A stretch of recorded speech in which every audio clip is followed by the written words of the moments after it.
तो आज के इस विश्लेषण में हम एक ऐसी घटना पर बात करने वाले हैं जो सच में मतलब आपको अंदर तक झकझोर कर रख देगी। ओडिशा से एक ऐसी तस्वीर सामने आई है जिसने हम सबको ये सोचने पर मजबूर कर दिया है कि जब सिस्टम के कड़े नियम और एक इंसान की लाचारी आमने सामने आते हैं तो नतीजा कितना खौफनाक हो सकता है। देखिए, ओडिशा के क्योंझर जिले के जीतू मुंडा की ये कहानी पहली बार में तो बिल्कुल अकल्पनीय लगती है। सोचिए, एक दिहाड़ी मजदूर अपनी ही बहन के गुजर जाने के बाद सिर्फ ये साबित करने के लिए कि वो अब इस दुनिया में नहीं है, कुछ ऐसा कदम उठाता है जो रोंगटे खड़े कर दे। सच कहें तो ये पूरी की पूरी घटना गरीबी और नौकरशाही के सबसे क्रूर चेहरे को बेनकाब करती है।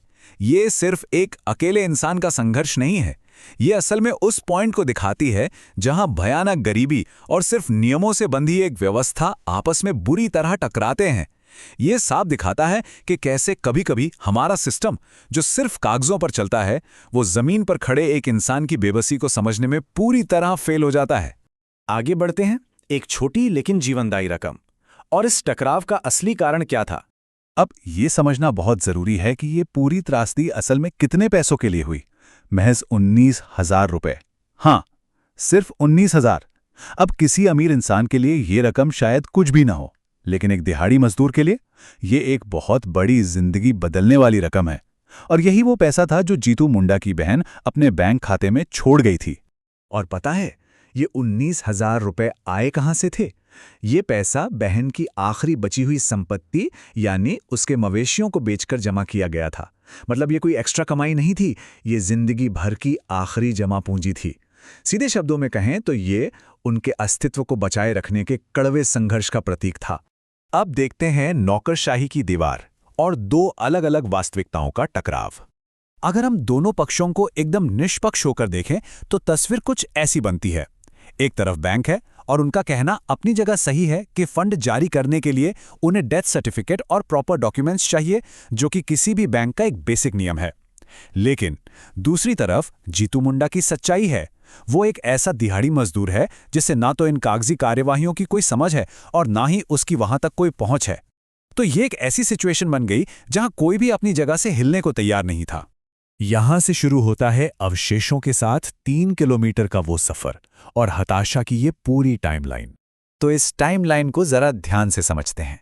सबसे पहले बहन की मृत्यु होती है, फिर अगले 2 महीनों तक बिना मृत्यु प्रमाण पत्र के उस छोटी सी जमा पूंजी तक पहुंचने की अनगिनत कोशिशें की जाती हैं जो कि नाकाम रहती हैं।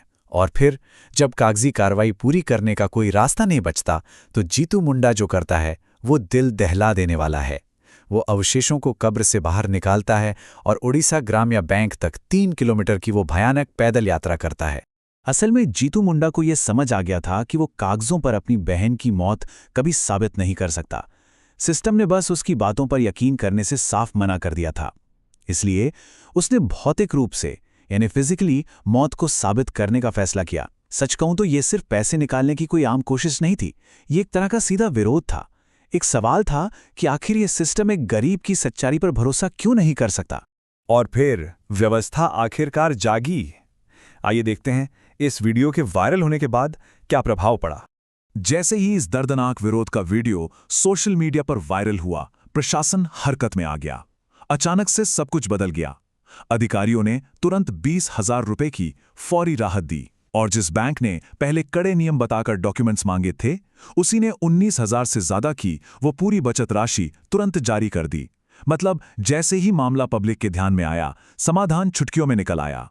अब देखिए, राहत तो मिल गई, लेकिन जो तस्वीर दिमाग में छप जाती है वो है एक ऐसे भाई की जिसे मौत का सबूत देने के लिए अपनी ही बहन के अवशेषों को कंधों पर ढोना पड़ा।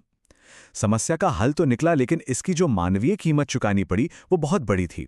ये प्रशासनिक समाधान तब आया जब एक इंसान अंदर से पूरी तरह टूट चुका था। तो इस पूरे विश्लेषण के अंत में एक बहुत ही गंभीर सवाल हमारे सामने आता है।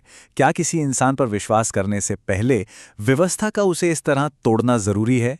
जब हमारे सिस्टम इंसानियत और मानवीय गरिमा से ज्यादा सिर्फ कागजों और नियमों को अहमियत देने लगें, तो हम एक समाज के तौर पर कहाँ खड़े हैं? ये घटना इसी चुभते हुए सवाल के साथ हमें सोचने के लिए छोड़ जाती है।